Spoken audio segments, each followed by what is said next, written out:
Hello.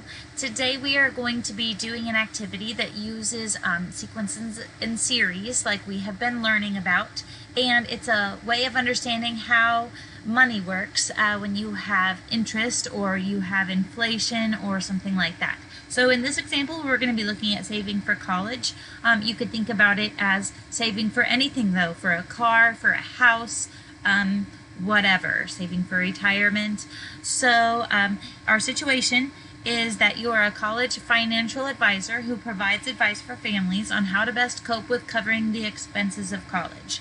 And your challenge is, how will yearly contributions to a college savings account accumulate over time?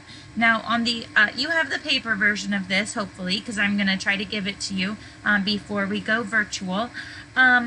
But in the online version, I've written some notes that aren't on the paper version. So if you look at the one that's on Canvas, you'll be able to see notes from me in purple. So if you have a hard time with something, I would look there. There's a way that you can submit this on the Word document, but I think that a lot of you will probably prefer paper. So I think I'll post the assignment both ways, and then you can choose if you would rather do it on paper or type your answers onto this Word document. So whatever.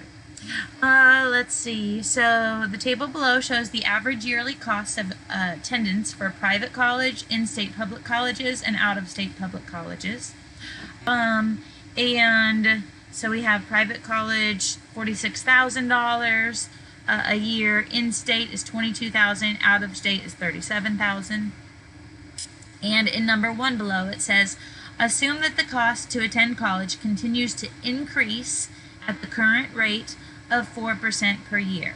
Determine the average yearly cost in year 1, 2, 5 years, or any unknown years in the future, and put them in the table. So I have filled in the private college for you.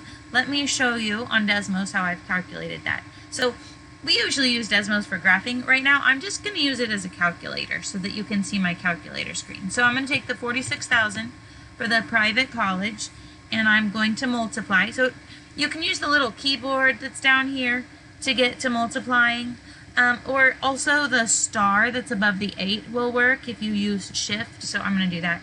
And I'm going to multiply it by 1.04 because it's increasing at a 4% rate. So 1, if you multiply by 1, it would just keep it steady.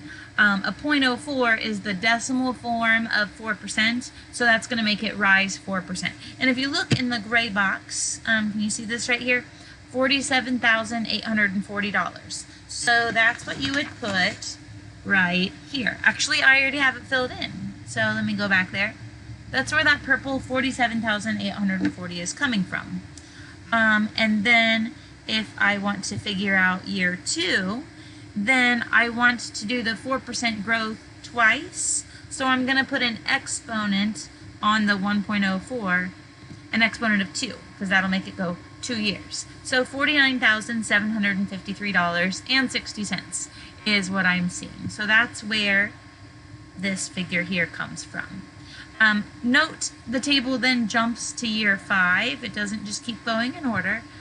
So I'm going to jump my exponent up to a 5, and then that makes the cost $55,966. So it's really increasing a lot here.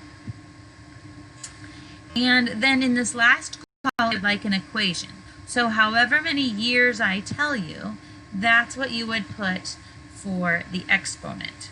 So I'm going to put an X right there. So if I wanted to graph this, I could say y equals,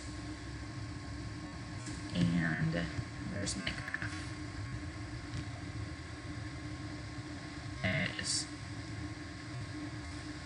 So I can see my graph happening. Okay, so let me look back here. So I just filled in the private college line for you. I would like you to do the in-state and out-of-state lines in this table. Okay, so just like that, just use a different starting value. Question number 2 says create a graph of how college costs are changing over time. So if I do that, I'll do that with the private college numbers. I'm going to go back over to Desmos, delete that off. I need a table, so I'm going to click the plus sign so that I can put a table in. And to begin with, so times 0, the cost of the private school was $46,000. And then 1 year later, it was $47,840. And then 5 years later is the other value that we know. It was 40. Oh no, I'm sorry. We know year 2, don't we? 2 years later, it was $49,753.60. And then we know year 5. Year 5 was when it was $55,966. And I think there was some cents, but that's fine. I'm going to click my little magnifying glass to get the zoom fit, and I can see this going up over time. Question 3 wants to know if this shows an arithmetic or geometric pattern. And what that means is, does it look like it's going up as a line or as a curve? And I don't know if we have enough points for you to tell this. I'll just tell you, this is geometric growth, okay? Because it's gonna start skyrocketing as time goes on. So I'll tell you that one. Question 4 says, should the graph of how college costs are changing over time be discrete or continuous? So we haven't talked about those words very much in Algebra 2, I don't think, but I think you heard them in Algebra 1. Discrete means it does something for a while, and then it jumps and does something else for a while, and then it jumps and does something else for a while. Or continuous is where it just like continually climbs. And so the best way to understand that in this college cost context is, let's say one person paid their bill in September for the semester, and another person didn't pay it until October, and somebody else didn't pay it until December.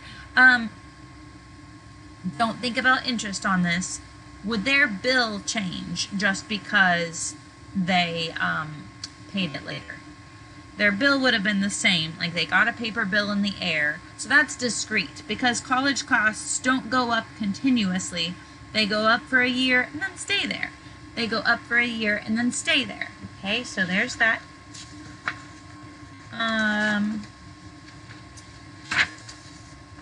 And let's go ahead and do number 5 on the back 2 of level 2.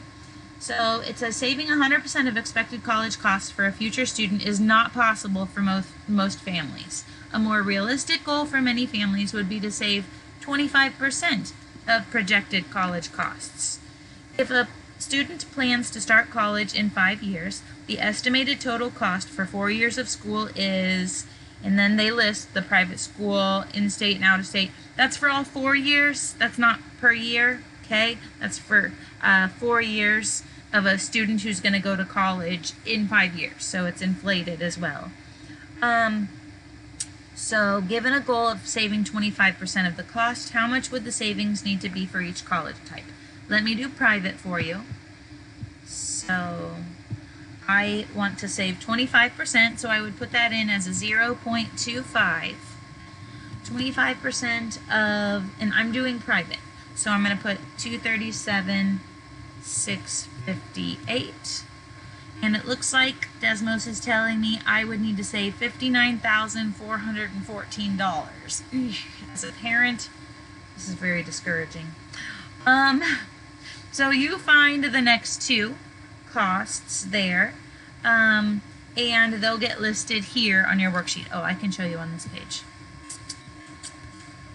So those will go right in this section here. Okay?